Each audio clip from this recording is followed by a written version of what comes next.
Warning, this video is a hot mess, but I'm more than 2 weeks behind on uploads and I need to post something. Enjoy. Hi there, welcome to Miss Firefly TCG. I'm Miss Firefly and this is how to play the Seither Chronicles trading card game. Hold on to your butts.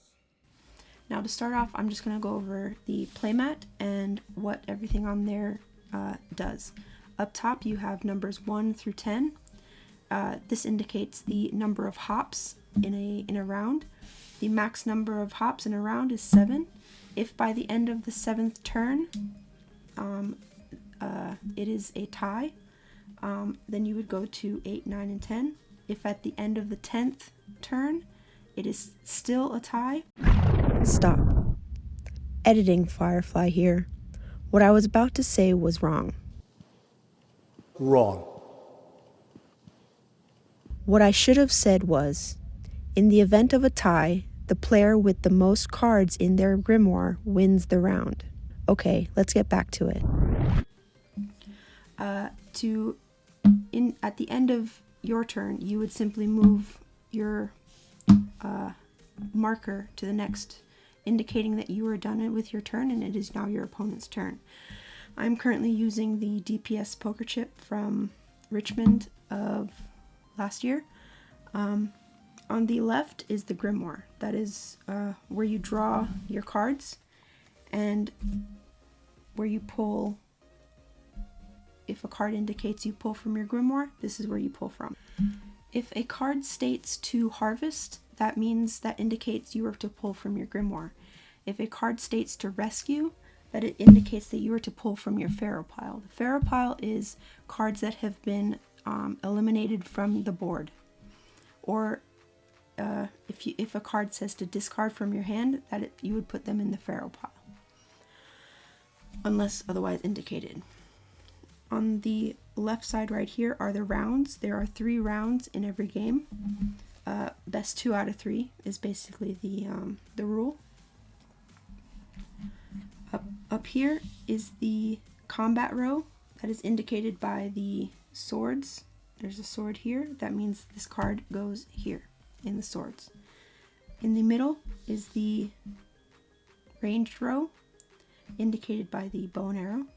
And down at the bottom is the cannon, also known as the artillery row.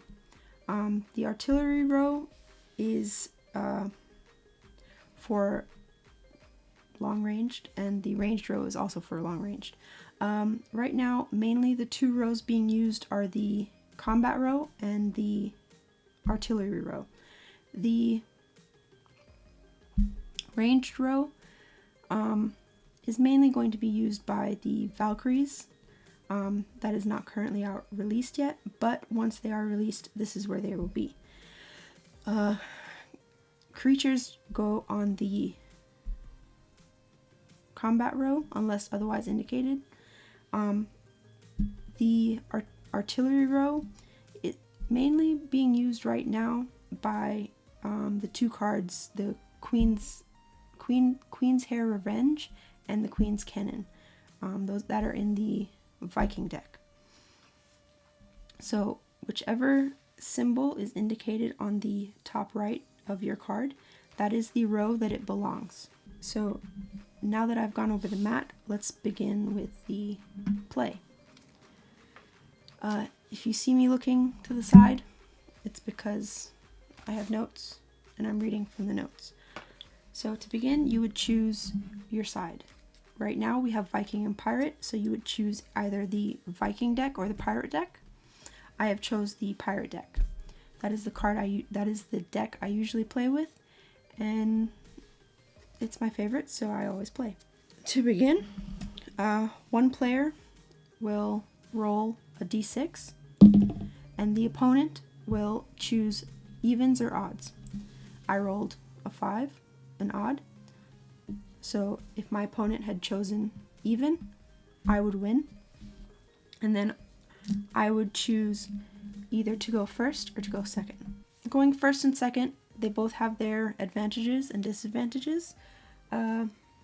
Going first, you have better setup of your defense. going second, you have better setup for your attacks. So you can see what your opponent places on the board and strategize using your deck for that. After player 1 and player 2 are decided who goes first and second, each player will shuffle their deck and then deal 10 cards. 10 cards. I'm not going to shuffle my deck right now because for the purpose of this tutorial, I have my cards set up so that I can demonstrate. So 10 cards would be pulled, and each player can mulligan, aka discard, up to 3 cards. So I have these cards right here. I have a First Mate. I have the Spartan's Order. I have the Horn of the Hero. I have the Halt card, Trap card, the Crude Shield, the Captain's Hook, the Second Mate, Call to Valhalla, Pirate Mothi, and I have Doug.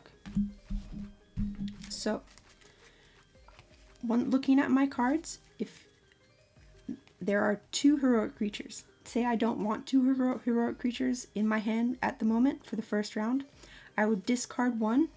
I would not pull it in my Pharaoh pile. I'll put it back in my Grimoire. I would shuffle, and then I would pull another card. So I have pulled the Aurora the Fixer card. Now, since I'm going first, I will place my creatures on the board for my first turn. So usually you'd play a hero or a creature. So creatures like the Second Mate and the Third Mate are really good to use first because their ability is to harvest up to 2 deckhands and put them in battle. So what I would do is I would place the Second Mate down, and in placing that creature down, I would activate that ability, which means I could pull 2 more deckhands from my hand, 1, 2, and put them on the board. That means I now have, let's just put that here, and let's just put that here. That means I now have 3 creatures on the board that I could utilize. And having Grace on the board, I would put the shield on to protect her, because she is a valuable card. I will be going over, as I've stated in other videos, I promise they're coming, making individual videos for these cards. Oh, geez, the glare. I'll just move these down. So I will be making individual videos for these cards to explain what they do. But Grace is a very valuable card, so I want her shielded. So I would put a shield on her, on Grace. Now that I have these creatures on the board, I am first to play, which means there are no creatures on my opponent's other side, which means I cannot attack. Even if I did have a weapon equipped to my creature, such as the Captain's Hook, I could not attack because my opponent does not have creatures on the board yet. Once my opponent does have cards on the board, I would put this on one of my creatures and I would attack. You cannot attack your opponent's creatures without a weapon equipped to your creature, if that makes sense. I don't even know if I'm making sense anymore. Once a creature is eliminated, that creature and any inventory attached to them will go into your Pharaoh pile. Your Pharaoh pile is going to be on your right. The round does end once you either have no more cards in your hand or have no more draw support, or you can choose to call the round, which means you just congratulate your opponent and say, you win round 1, let's move on to round 2, and hope that you get a better draw in your round 2 and round 3.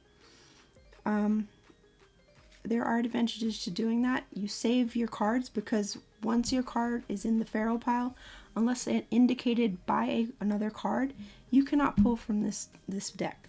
So everything you have is in your hand or in your Grimoire.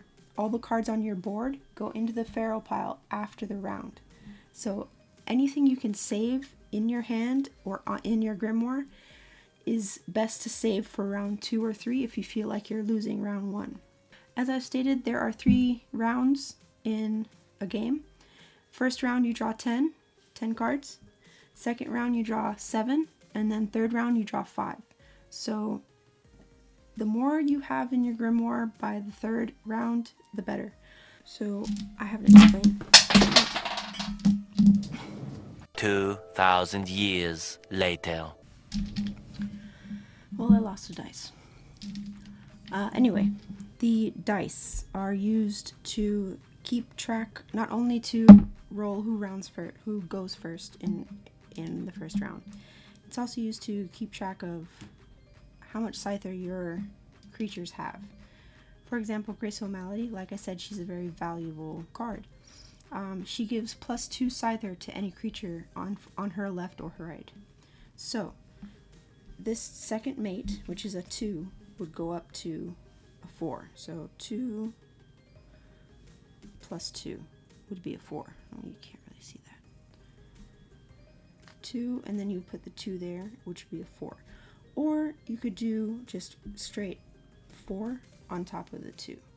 And that would indicate your creature now has 4 Scyther. If you were Doug and put him on the right side, his 5 would go up to 7. So you could either do a 6 and a 1, which would indicate 7, or you could do 5 and then a 2, which would indicate 5 plus 2. Any shield, any shield or any weapon that gives your creature plus Scyther, that's what you would do.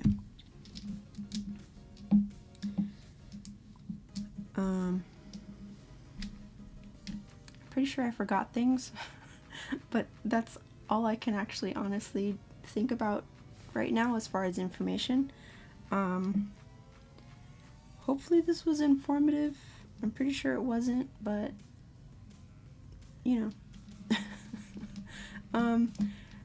This is my 5th try doing this. It's not going to get any better, so hopefully you understand at least some of it, and hopefully Creature will explain in the comments if I got what I got wrong, and go into more information, hopefully in his own video. I sincerely hope he makes how to play videos, because I would certainly watch them and it would be a lot more informative than this. But hopefully you got something out of this and it intrigued you enough to jump in the Battle Bunny Discord and to learn more about it from people who actually know what they're doing, not me. But yeah, if you'd like to learn how to play, go ahead and jump in the Discord. They are the most friendly people, welcoming people, and most willing people to teach you how to play. And they know more than I could ever try to explain in one very, very bad video. So if you found this video and you're not already part of the Battle Bunnies universe, or Fluffle as we call ourselves, please jump in the Discord and just ask to join the TCG crew. Everyone would be more than happy to teach you how to play and to show you around. So yeah, please like this video. Please subscribe if you haven't already, and just leave a comment about if it was helpful. Creature, if you watch this, leave a comment on what I got wrong, because I'm definitely sure I got things wrong. Thanks for watching, and see you in the next one.